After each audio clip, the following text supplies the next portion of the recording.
Hi friends, ഇനി ഞാൻ നിങ്ങളുമായിട്ട് ഷെയർ ചെയ്യുന്നത് നമുക്ക് ഇഫ്താർ സമയത്തേക്ക് ഉണ്ടാക്കാൻ പറ്റുന്ന നല്ല ഈസി ആയിട്ടുള്ള അതുപോലെ ടേസ്റ്റി ആയിട്ടുള്ള ഒരു സ്നാക്കിൻ്റെ റെസിപ്പിയാണ്. ഇതിന് നമുക്ക് ഇറച്ചിയോ മുട്ടയോ ഒന്നും ആവശ്യമില്ല കേട്ടോ. നല്ല ടേസ്റ്റാണ്. അപ്പോൾ ഇതെങ്ങനെയാണെന്ന് നോക്കിയാലോ. ആദ്യം തന്നെ ഞാനിവിടെ ഒരു 2 ഗ്ലാസ് മൈദ എടുത്ത് വെച്ചിട്ടുണ്ട്. അതിലേക്ക് ആവശ്യത്തിനുള്ള ഉപ്പ് ചേർക്കുന്നുണ്ട്. ഇനി ഇതിലേക്ക് അയമോദകമാണ് ചേർത്ത് കൊടുക്കുന്നത്. അജുവൈൻ സീഡാണ് കേട്ടോ. അപ്പോൾ നമ്മുടെ ചെറിയ ജീരകമൊക്കെ പോലെ തന്നെയാണ് കാണുമ്പോൾ. അതിലേറെ അത്ര നീളത്തിൽ വരുന്നില്ല, അതിലേറെ കുറച്ച് കുറുകിയിട്ടുള്ള ഒരു ജീരകം പോലെ തന്നെയാണ്. അപ്പോൾ ഇതുണ്ടെങ്കിൽ ഇട്ട് കൊടുക്കുക, ഇല്ലെങ്കിൽ നിങ്ങൾ ചെറിയ ജീരകം ചേർത്താൽ മതി. ഇനി ഇതിലേക്കൊരു 2 ടേബിൾ സ്പൂൺ നെയ്യാണ് ചേർത്ത് കൊടുക്കുന്നത്. നെയ്യ് നിർബന്ധമായിട്ടും ചേർക്കുക കേട്ടോ. അപ്പോൾ ഞാനിവിടെ 1 ഗ്ലാസ് പൊടിയാണെങ്കിൽ 1 ടേബിൾ സ്പൂൺ നെയ്യ് എടുക്കുക. 2 ഗ്ലാസ് പൊടി ആയതുകൊണ്ട് തന്നെ 2 ടേബിൾ സ്പൂൺ നെയ്യ് ചേർത്തിട്ടുണ്ട്. ഈ നെയ്യിന് പകരം നിങ്ങൾ ഓയിലൊന്നും ചേർക്കരുത്. നെയ്യ് ചേർക്കുമ്പോഴാണ് നല്ല ക്രിസ്പി ആയിട്ടും നല്ല ടേസ്റ്റി ആയിട്ടും നമുക്ക് ഇതുണ്ടാക്കിയെടുക്കാൻ പറ്റുള്ളൂ. എന്നിട്ട് കൈ വെച്ചിട്ട് നല്ല പോലെ നമുക്കിതൊന്ന് മിക്സ് ചെയ്തെടുക്കുക. ഇനി സാധാരണ പച്ചവെള്ളം കുറേശ്ശെ ഒഴിച്ചിട്ട് നമുക്കിതൊന്ന് കുഴച്ചെടുക്കുക. ഒരുപാട് ലൂസായിട്ടുള്ള മാവല്ല വേണ്ടത് കേട്ടോ, കുറച്ച് ടൈറ്റായിട്ടുള്ള മാവാണ് വേണ്ടത്.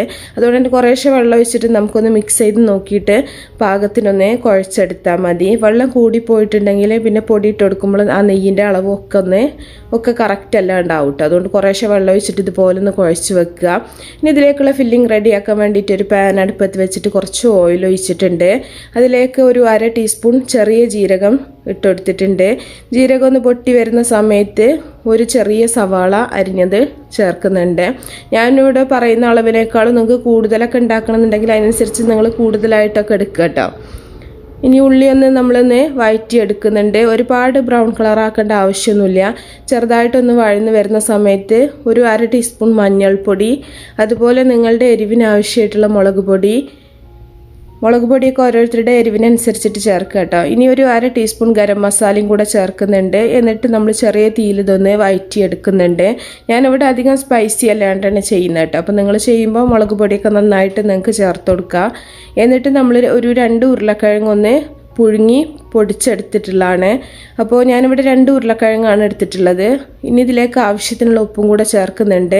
കുറച്ച് മല്ലിയിലയും കൂടെ ചേർത്തിട്ട് നമുക്കിത് നല്ല പോലെ ഒന്ന് മിക്സ് ചെയ്തെടുക്കാം.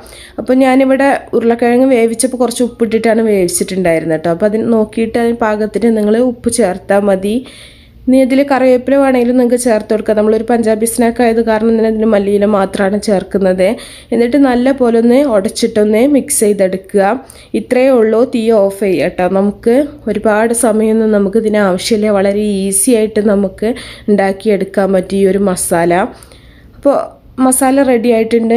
നമ്മൾ നേരത്തെ കുഴച്ച് വെച്ചിട്ടുള്ള മാവ് ചെറിയ ഉരുളകളാക്കിയിട്ടൊന്ന് ഉരുട്ടിയെടുത്തിട്ടുണ്ട്. ഇനി ഇത് നമുക്ക് ചപ്പാത്തി പലകയിൽ വെച്ചിട്ടൊന്ന് പരത്തിയെടുക്കണം. അപ്പോൾ കുറച്ച് പൊടി ഇട്ടിട്ട് തന്നെ നമുക്ക് ഇതൊന്ന് പരത്തിയെടുക്കാം. കുറച്ച് ഒരു ഓവൽ ഷേപ്പാക്കിയിട്ട് പരത്തിയെടുക്കുക കേട്ടോ. കറക്റ്റ് റൗണ്ടായിട്ട് എടുക്കണ്ട, കുറച്ച് നീളത്തിൽ അങ്ങോട്ട് പരത്തിയെടുത്താൽ മതി. ഇല്ലയെന്നുണ്ടെങ്കിൽ നിങ്ങൾ കുറച്ച് ചെറുതാക്കിയിട്ട് ഓരോന്നായിട്ടും നിങ്ങൾക്ക് ഇതുപോലെ ചെയ്യട്ടോ. ഞാനിവിടെ ഒന്ന് പരത്തിയിട്ട് നമ്മൾ 2ആയിട്ട് മുറിച്ചിട്ടാണ് ഇത് ചെയ്യുന്നത്. നിങ്ങൾക്ക് വേണമെന്നുണ്ടെങ്കിൽ ഒന്നായിട്ട് അങ്ങനെ വേണമെങ്കിലും ചെയ്യാം. അപ്പോൾ അതൊക്കെ നിങ്ങൾ വീട്ടിൽ ചെയ്യുമ്പോൾ നിങ്ങൾക്ക് എങ്ങനെയാണോ സൗകര്യം അതുപോലെ ചെയ്താൽ മതി. അപ്പോൾ ഈ ഒരു ഷേപ്പിൽ നമ്മൾ പരത്തിയിട്ട് ഇതിൻ്റെ ഒരു നടുഭാഗത്ത് നിന്ന് ഇതുപോലെ ഒന്ന് മുറിച്ച് കൊടുക്കുന്നുണ്ട്. അപ്പോൾ നമുക്കൊന്ന് 2 ചെയ്യാൻ പറ്റും കേട്ടോ. ഇനി അതിൻ്റെ ഒരു സൈഡിൽ കുറച്ച് വെള്ളം ഒന്ന് തൊട്ട് കൊടുക്കുക. എന്നിട്ട് ഇതുപോലെ ഒന്ന് മടക്കിയെടുക്കുക. ഒരു കുമ്പിളായിട്ട് ഒന്ന് മടക്കിയെടുക്കുക. അപ്പം നല്ല പോലെ ഒന്ന് പ്രസ് ചെയ്ത് കൊടുക്കുക കേട്ടോ ആ ഒരു ഭാഗം. എന്നിട്ട് നമ്മളിതിൽ മസാല നിറച്ച് കൊടുക്കുന്നുണ്ട്. മസാല നിറച്ചതിന് ശേഷം നമ്മൾ നല്ല പോലെ ഒന്ന് അമർത്തി കൊടുത്തിട്ട് ഇതുപോലെ ഒന്ന് ഒട്ടിച്ചെടുക്കുക. അപ്പോൾ ഒരു എക്സ്ട്രാ വരുന്ന ഭാഗം ജസ്റ്റ് ഒന്ന് മടക്കിയിട്ടൊന്ന് ഒട്ടിച്ചു കൊടുക്കുകയാണെന്നുണ്ടെങ്കിൽ കറക്റ്റായിട്ട് തന്നെ നമുക്ക് കിട്ടും. എന്നിട്ട് നല്ല പോലെ ഒന്ന് പ്രസ് ചെയ്ത് കൊടുക്കുക. പ്രസ് ചെയ്ത് ആ ഒരു ഫില്ലിംഗ് പുറത്ത് പോകാത്ത രീതിയിലൊന്ന് പ്രസ് ചെയ്ത് കൊടുക്കുക കേട്ടോ. ഈ ഒരു ഷേപ്പാണ് ശരിക്കും പഞ്ചാബി സമൂസയുടെ ഷേപ്പ്. സാധാരണ നമ്മൾ സമൂസ ചുറ്റിയെടുക്കുന്ന പോലെ അല്ല കേട്ടോ, ഈ ഒരു ഷേപ്പിലാണ് ഉണ്ടാവാറുള്ളത്. അപ്പോൾ ബാക്കിയുള്ള മാവൊക്കെ നമുക്ക് ഇതുപോലെ തന്നെ ചെയ്തെടുക്കുക. ആദ്യം കുമ്പിളായിട്ടൊന്ന് നമ്മൾ ഇലയൊക്കെ വെച്ചിട്ടൊക്കെ കുമ്പിൾ ഊത്തൂല്ലേ, അതൊക്കെ പോലെ തന്നെ ചെയ്യുക. എന്നിട്ട് അതിൻ്റെ ഉള്ളിലേക്ക് നമുക്ക് നമ്മുടെ പൊട്ടാറ്റോ മസാല അതിൻ്റെ ഉള്ളിലേക്ക് ചേർത്ത് കൊടുക്കാം. മസാല അത്യാവശ്യം നന്നായിട്ട് തന്നെ നിങ്ങൾ ചേർക്കുക. കുറച്ച് കട്ടി വേണം കേട്ടോ, എന്നാലേ നമുക്ക് കഴിക്കുന്ന സമയത്തായാലും കാണുന്ന സമയത്തായാലൊക്കെ നല്ലതായിട്ട് കിട്ടുള്ളൂ. അപ്പോൾ ഫില്ലിങ് കുറച്ചിട്ടാണെന്നുണ്ടെങ്കിൽ ഇങ്ങനെ കുഴഞ്ഞിട്ടാവും കിടക്കുക. അപ്പോൾ നമ്മൾ നല്ല ഇതായിട്ട് കിടക്കുക. ഫില്ലിങ് നല്ല പോലെ തന്നെ നിറച്ചിട്ട് നല്ല പോലെ ഒന്ന് പ്രസ് ചെയ്ത് കൊടുക്കുക. എന്നിട്ട് ആ ബാക്കി ഭാഗം നമുക്ക് നല്ല പോലെ ഒന്ന് ഒട്ടിച്ചു കൊടുക്കുക. അപ്പോൾ വളരെ ഈസിയാണ് കേട്ടോ. ഒന്നുണ്ടാക്കിയെടുത്താൽ ബാക്കിയൊക്കെ നമുക്ക് കറക്റ്റായിട്ട് നമുക്ക് എങ്ങനെ ഉണ്ടാക്കുക എന്നുള്ളത് മനസ്സിലാവും. അപ്പോൾ നല്ലപോലെ ഫില്ലിങ് പുറത്ത് പോകാത്ത രീതിയിൽ ഒട്ടിച്ചെടുക്കുക.